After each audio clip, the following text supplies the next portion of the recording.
Today I want to show you how to duet TikTok videos. So you click here, then duet.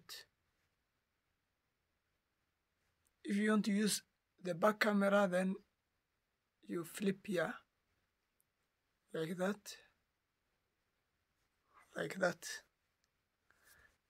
If you want to change the layer, then click layer. The video will be in the background, or like this, or like this. And even you can switch like that. If you want to add some voice or you want to talk, then you click here microphone. You turn on.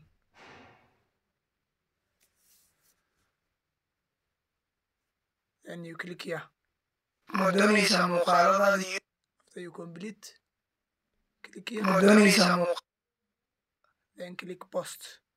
That's all. If you want to write some things, and then click post.